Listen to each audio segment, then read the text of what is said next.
All right, so today we are diving into the world of philosophy, uh, specifically divine providence. Ooh, that's a big one. It is, and you sent over some really fascinating articles on the topic, including excerpts from the Stanford Encyclopedia of Philosophy.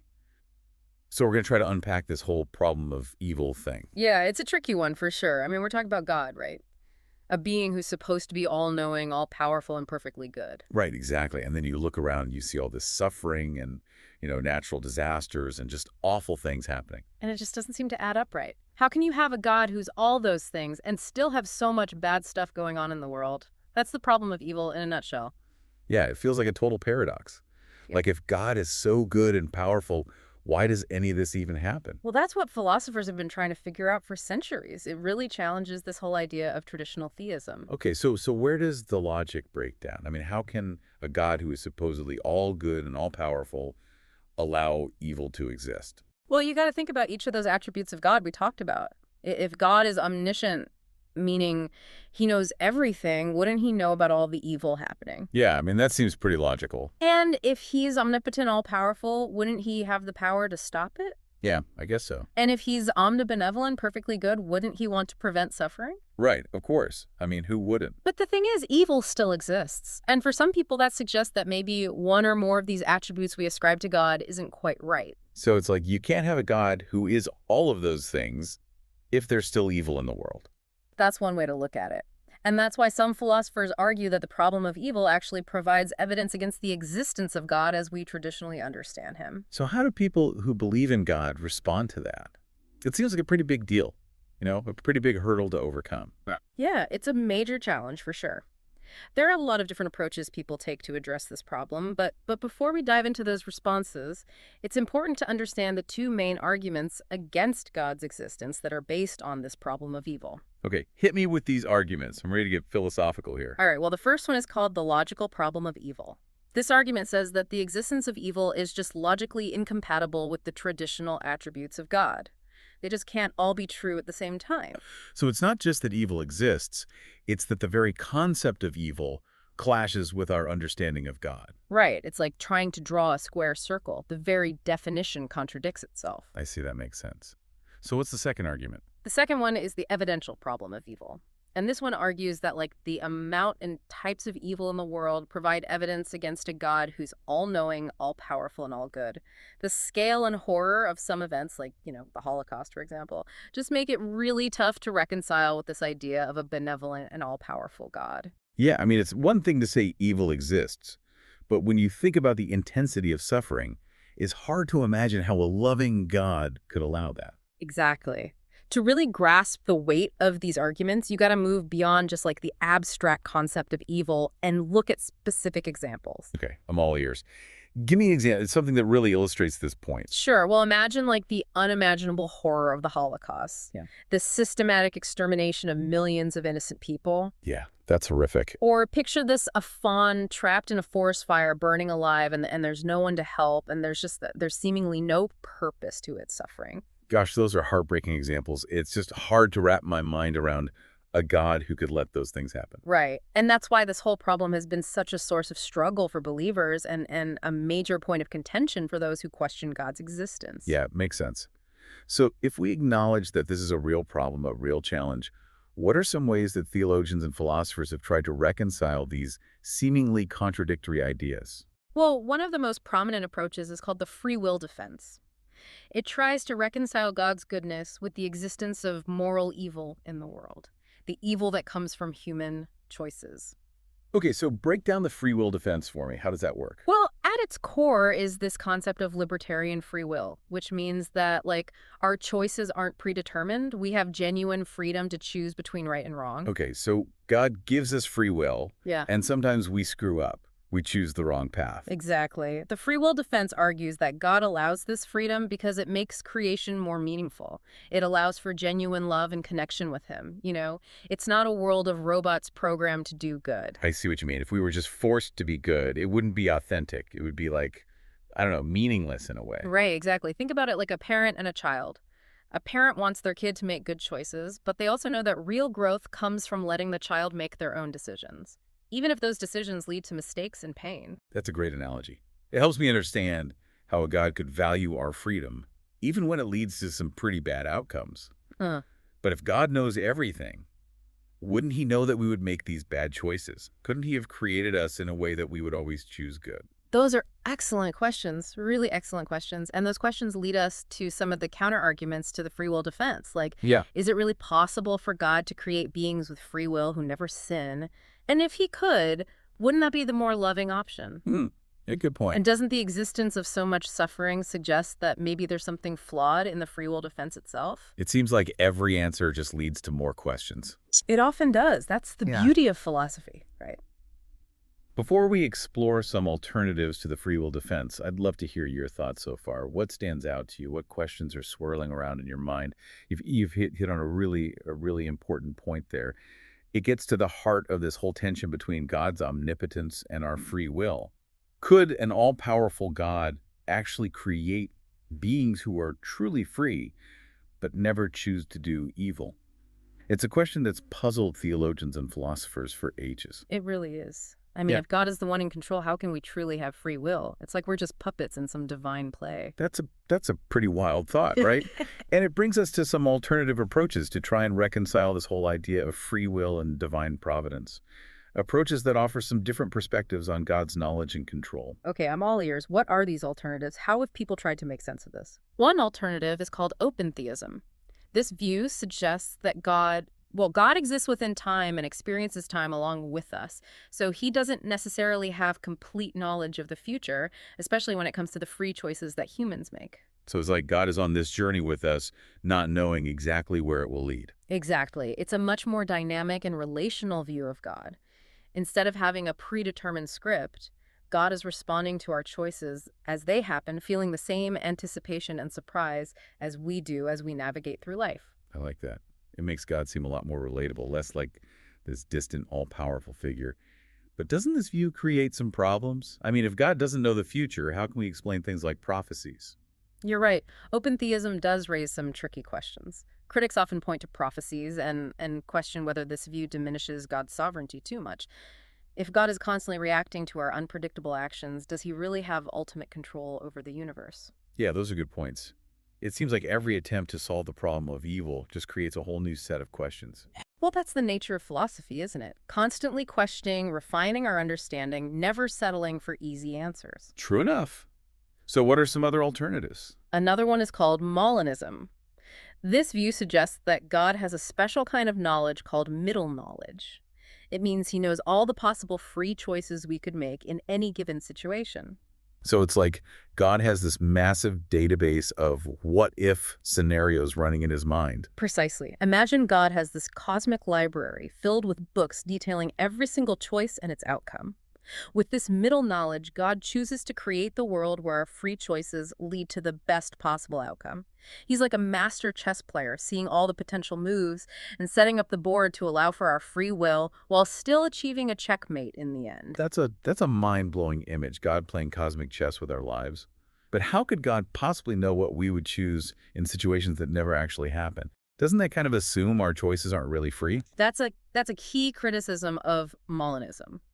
Critics argue that it's tough to explain how God could acquire this middle knowledge without undermining our free will. Yeah, it's like trying to predict the outcome of a coin toss before you even flip it. Yeah. If the choice is truly free, how can you know the result beforehand? Exactly. Yeah. It's like Molinism wants to have it both ways. God knows the future, but we still have free will. Yeah. It's a philosophical balancing act for sure. It definitely seems that way. So what else is there? What other ways have people tried to bridge this gap? Well, there's a more recent idea called the epistemic account. This one tries to bridge the gap between God's knowledge and human freedom in a slightly different way. It proposes that God doesn't need to know every single choice we could make. Instead, he uses something called epistemic conditionals to understand how our choices might unfold. Okay, I'm not familiar with those. What are epistemic conditionals? You can think of them like if-then statements. But these statements are based on knowledge and reasoning. For example, God might know that if Sarah is kind and compassionate, she is more likely to help someone in need. Okay, so it doesn't mean God has predetermined Sarah's actions, Mhm. but he has some insight into potential outcomes based on her character. Right. It's like a master architect designing a building. They don't need to know how each individual brick will be laid. but they understand the principles of physics and engineering that will ensure the structure is sound. I see. So God, in a similar way, uses his knowledge and reasoning abilities to create a world where those principles lead to a good outcome. Exactly. But even with this epistemic account, there's still the question of whether God could ever be wrong about certain outcomes. If his knowledge is based on reasoning, is it possible for him to miscalculate? That's an interesting point. It raises some questions about God's infallibility. Could a God who relies on reasoning, even if it's divine reasoning, ever make a mistake? It definitely adds another layer of complexity to this already complicated problem. But now let's shift gears a bit and circle back to what might be considered the most traditional approach, theological determinism. This view says that God's will ultimately determines all events, including human choices. Wait a minute, doesn't that completely contradict free will? If everything is already decided by God, how can we have any real choice in the matter? That's the central tension in theological determinism. It seemingly puts all our actions in God's hands and raises questions about whether we are truly responsible for our actions, especially our sinful ones. I mean, if God is calling all the shots, it's hard to imagine how we could be held accountable for our choices. Yeah, that's a common objection. But theologians like Augustine and Aquinas, who supported theological determinism, believed you could reconcile God's control with human freedom. How did they manage to do that? It seems like an impossible task. Their arguments are pretty complex, but they basically believe that God's will works in harmony with our nature, not against it. They suggested that God's grace actually enables our free will rather than takes it away. It's not that God forces us to do things, but he works through our will, guiding us towards what's good. So it's more like God subtly influences our desires and inclinations, kind of nudging us in the right direction. You got it. Augustine often uses this analogy of an author and a story. The author creates the characters in the plot, but the characters within the story still act freely. Okay, that makes sense. Yeah. It's like God is writing the story of our lives, Yeah. but we're the actors making choices within that narrative he's created. Exactly. God might have an overall plan, but we still experience our choices as genuine within that plan. But if God is the one in control, doesn't that make him responsible for the bad stuff that happens, even if we're the ones making those choices? That's a really important question. And it leads to what's often called the author of sin objection. Does theological determinism essentially make God the author of our sins? It does seem like a dilemma. Either God is in control and responsible for everything, or our choices are truly free and God takes the risk that we might mess things up. How do we resolve that? That's the million-dollar question, right? There are a lot of nuanced arguments on both sides of this. Some people who support theological determinism say that even though God wills our existence, he doesn't directly will or cause sin itself. So it's like a parent who loves their child unconditionally, even when that child makes bad choices. They don't condone the bad behavior, but they still love the child and give them the space to learn from their mistakes. That's a great analogy. It captures this idea that God's love for us doesn't disappear when we mess up. He allows us the freedom to choose, even if those choices sometimes lead us down the wrong path. But even with that explanation, there's still this nagging question. If God is ultimately in control, how do we reconcile that with the immense suffering in the world? Can we really see God as good if he allows so much pain and evil to exist? Those are some heavy questions. And they bring us right back to the core of this whole problem of evil. We've looked at all these different approaches, and yet the dilemma remains, is there any way out of this philosophical maze? Any way to find hope in the face of so much suffering? Yeah, it does feel like we've been wrestling with some really tough questions. We've explored all these different philosophical and theological frameworks and everything, but this whole question of suffering just keeps coming back. It's a question that's been around for as long as humans have been around, I think. And while there may not be easy answers, there are some arguments about how God can defeat evil even if he doesn't prevent it. Mm-hmm. And also about how we can, as humans, contribute to defeating evil. Yeah. So maybe exploring some of those ideas can give us some hope. I'm definitely up for exploring anything that can help us understand this better. So what are some of those arguments about how evil can be defeated? Well, one key idea is this concept of defeasibility. It basically suggests that evil, even though it might win for a while, can ultimately be overcome or redeemed, So it's not about pretending evil doesn't exist, but believing that it won't win in the end. Exactly. And when we're talking about moral evil, the evil that comes from our choices, There are a few ways this can happen. One is through repentance. Hmm. When we turn away from sin and towards God, we're essentially choosing to overcome the evil inside Oh, ourselves. so we have the power to, like, change our course, even after we've made mistakes. Right. And then there's divine justice. This doesn't necessarily mean punishment, but rather the idea that sinners experience the consequences of their actions and learn and grow from those It's consequences. like there's some kind of cosmic karma system helping us get back on the right path. Yeah, something like that. And then, of course, there's forgiveness. This involves choosing to pardon wrongdoing, both forgiving others and seeking forgiveness for ourselves. It's about breaking the cycle of evil, choosing compassion over revenge. Forgiveness is it's definitely powerful, but it's not always easy. It takes a lot of strength, I think. Absolutely. And then in the Christian tradition, there's this idea of redemptive suffering. It suggests that, well, that Christ's sacrifice on the cross ultimately overcomes the power of sin. It offers redemption and reconciliation for all of humanity. It's a really profound idea, and it does offer comfort to people who believe. It suggests that even in the darkest times, there's a chance for things to get better. Exactly. But what about suffering that doesn't come from human actions, like natural disasters, diseases, all the pain that seems to just come from the world itself? Yeah, that's something I've always struggled with. It's one thing to say that we humans are responsible for the evil we inflict on each other, but it's harder to understand why a loving God would allow things like earthquakes and pandemics to cause so much suffering. It's a tough one for sure. And there aren't any easy answers. One way theologians have tried to address this is through the concept of soul making.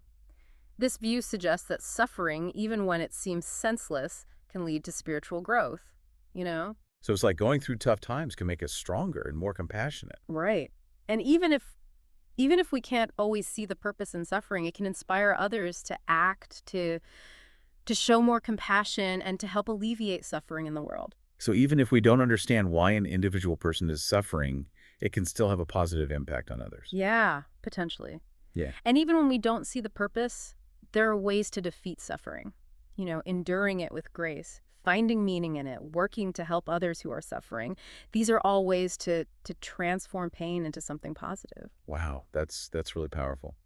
So we've covered a lot in this deep dive. We talked about the arguments against God's existence, Yeah. the different ways people try to reconcile God and suffering, and even the ways in which evil can be defeated.